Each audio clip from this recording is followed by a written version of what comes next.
ಇಲ್ಲ ದೊಡಮ್ಮ, ಇವ್ನು ಹೀಗೆ ಬಿಟ್ರೆ ಯಾರ ಮಾತು ಕೇಳಲ್ಲ. ಒಂದೆರಡು ದಿನ ಜೈಲಲ್ಲಿ ಇರ್ಲಿ ಬಿಡಿ, ಆಗ್ಲಾದ್ರೂ ಬುದ್ಧಿ ಬರುತ್ತೆ. ಅಯ್ಯೋ ಮುತ್ತು, ಇವ್ ಜೈಲಿಗೆ ಹೋದ್ರೆ ನಾವು ಊರಲ್ಲಿ ಮುಖ ಎತ್ತಿ ತಿರುಗ್ದಾಗ ಆಗುತ್ತೆ.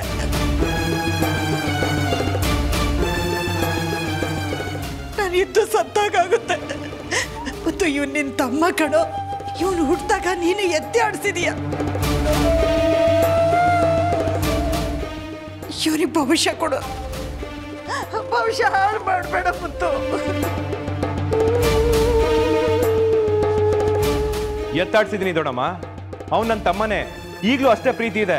ಹಾಗಂತ ಮುಳ್ಳು ಯಾರಾದ್ರೂ ಕಣ್ಣು ಚುಚ್ಕೋತಾರ? ಇವತ್ತು ಬಿಡುಗಡೆ ಮಾಡಿಸಿದ್ರೆ ನಾಳೆ ಬಂದು ಬೆಳ್ಳಿನ ಕೊಲ್ಲಲ್ಲ ಅಂತ ಏನ್ ಗ್ಯಾರಂಟಿ? ಮುತ್ತು ಮುತ್ತು, ನಿನ್ ಕೈ ಮುಗಿತೀನಿ ಮುತ್ತು. ಇಲ್ಲ ದೊಡಮ್ಮ, ಈ ವಿಷಯದಲ್ಲಿ ನಾನು ಏನು ಮಾಡಕ್ಕಾಗಲ್ಲ. ಇನ್ಸ್ಪೆಕ್ಟರ್, ನಾನು ಬರ್ತೀನಿ. ಮುತ್ತು ಬೆಳ್ಳಿ ಮುತ್ತು ಮುತ್ತು, ನನ್ನ ಮಾತು ಕೇಳು, ನಿನ್ ಕೈ ಮುಗಿತೀನಿ, ಬೇಕಾದ್ರೆ ಕಾಲು ಹಿಡ್ಕೋತೀನಿ. ದೊಡಮ್ಮ, ಏನ್ ಮಾಡ್ತಾ ಇದ್ದೀರಾ ನೀವು? ಮೇಲೆದೇಳಿ. ಇವನ್ ವಿಷಯಕ್ಕೆ ನೀವೇ ಕಾಲಕ್ಕೆ ಬೀಳ್ತಾ ಇದ್ದೀರಾ? ಎಷ್ಟೇ ಆಗ್ಲಿ ಹೆತ್ತ ಕರಳು ಸಂಕಟ ಆಗುತ್ತೆ. ಅವನಿಲ್ಲೇ ಬಿಟ್ಟು ಹೋಗಕ್ಕಾಗತ್ತಾ ಮುತ್ತು? ಅಮ್ಮ, ನೀನ್ ಯಾಕೆ ಅವನ್ ಕಾಲಿಗೆ ಬೀಳ್ತೀಯಾ? ಅದೇನ್ ಮಾಡ್ತಾನೋ ಮಾಡ್ಲಿ ಬಿಡು. ನೋಡಿ ದೊಡಮ್ಮ, ನೀವು ಕಾಲಕ್ಕೆ ಬಿದ್ರು ಅವನಿಗೆ ಬುದ್ಧಿ ಬಂದಿಲ್ಲ ಅಂದ್ರೆ ಎಷ್ಟು ಕೆಟ್ಟ ಮನ್ಸಿರ್ಬೇಡ ಅವನಿಗೆ.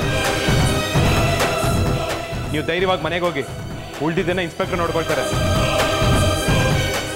ನೀನ್ ಕೈ ಮುಗಿತೀನಿ ಮುತ್ತು, ಹೇಳಪ್ಪ, ಹೇಳು. ನೀವು ಹೇಳ್ಸಿ ದೊಡಮ್ಮ. ನಂಜುಳ, ಹೇಳೋ, ಯಾರ ದಂಡೆಗೂ ಹೋಗಲ್ಲ ಅಂತ ಹೇಳ್ಬಿಡಪ್ಪ, ಹೇಳೋ. ಯಾಕೋ ಸುಮ್ಮನಿದೀಯಾ? ಹೇಳೋ ಹೇಳೋ. ಸರಿ, ನಿನ್ ಮಾತಿಗೆ ಬೆಲೆ ಕೊಡ್ತೀನಿ. ತಪ್ಪಾಯ್ತು, ಇನ್ಮೇಲೆ ನಾನು ಯಾರ ತಂಟೆಗೂ ಹೋಗಲ್ಲ. ಹೇಳಿದ್ನಲ್ಲ, ಕೇಸ್ ಹಾಕ್ಬೇಡ ಅಂತ ಹೇಳಿ ಮುತ್ತು. ಅವನಿಗೆ ಪ್ರಾಣ ಭಿಕ್ಷೆ ಕೊಡಿಸು ಮುತ್ತು. ಮದ್ವೆ ಮಾಡಿದ್ರೆ ಎಲ್ಲ ಸರಿ ಹೋಗುತ್ತೆ. ನನ್ನ ಮಾತು ಕೇಳು. ಇನ್ಸ್ಪೆಕ್ಟರ್, FIR ಅಲ್ಲಿ ಏನು ಬೇಡ, ಬಿಟ್ಟು ಕಳ್ಸಿ. ಸರ್, ಇದು ಅಟೆಂಪ್ಟ್ ಟು ಮರ್ಡರ್ ಕೇಸು, ಅಷ್ಟು ಸುಲಭವಾಗಿ ಬಿಡೋಕ್ಕಾಗಲ್ಲ ಸರ್. ನಾನು ಹೇಳ್ತಿದ್ದೀನಲ್ಲ ಸರ್, ಇನ್ಮೇಲೆ ಈ ರೀತಿ ಆಗಲ್ಲ. ಒಂದು ವೇಳೆ ಆದರೆ ನಾನು ಬಂದು ನಿಮ್ಮ ಹತ್ರ ರಿಕ್ವೆಸ್ಟ್ ಮಾಡಲ್ಲ. ರಾಜು ಸರ್, ನೀವು ಹೇಳ್ತಿದ್ದೀರಾ ಅಂತ ಬಿಟ್ಟು ಕಳಿಸ್ತಾ ಇದ್ದೀನಿ. ನೋಡು ನಂಜುಂಡ, ಇನ್ನು ಮುಂದೆನಾದ್ರೂ ಈ ಮಣ್ಣನ ಮಾತು ಕೇಳಿ ಒಳ್ಳೆಯವನಾಗಿ ಬದುಕತ್ಕಲಿ. ಹೆಚ್ಚು ಕಮ್ಮಿ ಆಡ್ದೋ ಜೀಪು ಲಾಕಪ್ ಯಾವಾಗಲೂ ಫ್ರೀ ಆಗಿರುತ್ತೆ. ಎತ್ತಾಕೊಂಡು ಬಂದು ಒಳಗಡೆ ಹಾಕ್ಬಿಡ್ತೀನಿ, ಹುಷಾರ್.